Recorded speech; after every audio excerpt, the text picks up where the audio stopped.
The wrong people to be together, I mean. Not in themselves, they're all charming, really. Who is coming?" Midge pushed thick, wiry black hair from her square forehead with a sturdy brown arm. Nothing insubstantial or fairy-like about her. "Well, John and Gerda, well, that's all right by itself. I mean, John is delightful, most attractive. And as for poor Gerda, well, I mean, we must all be very kind, very, very kind." Moved by an obscure instinct of defence, Midge said, "Oh, come now, she's not as bad as that. Oh, darling, she's pathetic. Those eyes. And she never seems to understand a single word one says." "She doesn't," said Midge. "Not what you say. But I don't know that I blame her. Your mind, Lucy, goes so fast that to keep pace with it, your conversation takes the most amazing leaps. All the connecting links are left out." "Just like a monkey," said Lady Angkatell vaguely. "But who else is coming besides the Christows? Henrietta, I suppose?" Lady Angkatell's face brightened. "Yes, and I really do feel that she will be a tower of strength. She always is. Henrietta, you know, is really kind all through, not just on top. She will help a lot with poor Gerda. She was simply wonderful last year. That was the time we played limericks, or word-making, or quotations, or one of those things, and we had all finished and were reading them out when we suddenly discovered that poor dear Gerda hadn't even begun. She wasn't even sure what the game was. It was dreadful, wasn't it, Midge?" "Why anyone ever comes to say with the Angkatells, I don't know," said Midge.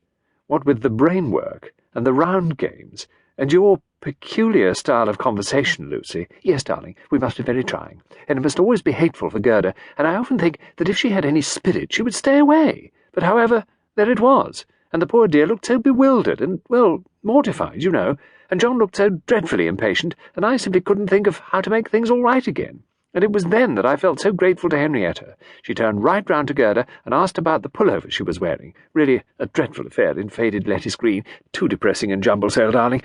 And Gerda brightened up at once. It seems that she had knitted it herself, and Henrietta asked her for the pattern, and Gerda looked so happy and proud. And that is what I mean about Henrietta. She can always do that sort of thing.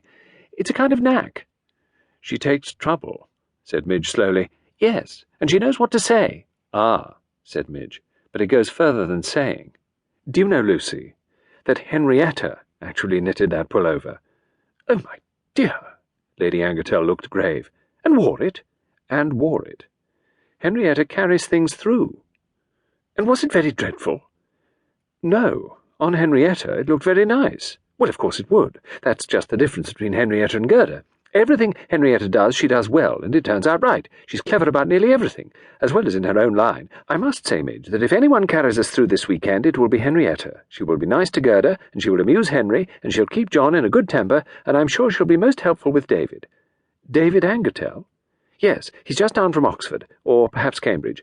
Boys of that age are so difficult, especially when they're intellectual. David is very intellectual. One wishes that they could put off being intellectual until they were rather older. As it is, they always glower at one so and bite their nails, and seem to have so many spots, and sometimes an Adam's apple as well. And they either won't speak at all, or else they're very loud and contradictory. Still, as I say, I'm trusting to Henrietta. She's very tactful and asks the right kind of questions, and being a sculptress, they respect her, especially as she doesn't just carve animals or children's heads, but does advanced things like that curious affair in metal and plaster that she exhibited at the New Artists last year. It looked rather like a Heath Robinson stepladder. It was called Ascending Thought or something like that. It's the kind of thing that would impress a boy like David. I thought myself it was just silly." "Dear Lucy. But some of Henrietta's things I think are quite lovely. That weeping ash tree figure, for instance. Henrietta has a touch of real genius, I think, and she is a very lovely and satisfying person as well," said Midge. Lady Angkatell got up and drifted over to the window again. She played absent-mindedly with the blind cord.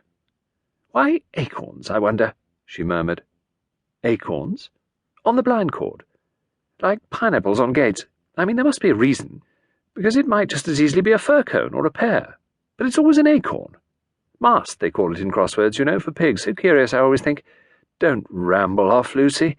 You came in here to talk about the weekend, and I can't see why you were so anxious about it. If you manage to keep off round games and try to be coherent when you're talking to Gerda, and put Henrietta on to tame intellectual David, where is the difficulty? Well, for one thing, darling, Edward is coming." "Oh, Edward." Midge was silent for a moment, after saying the name. Then she asked quietly, "What on earth made you ask Edward for this weekend?" "I didn't, Midge. That's just it.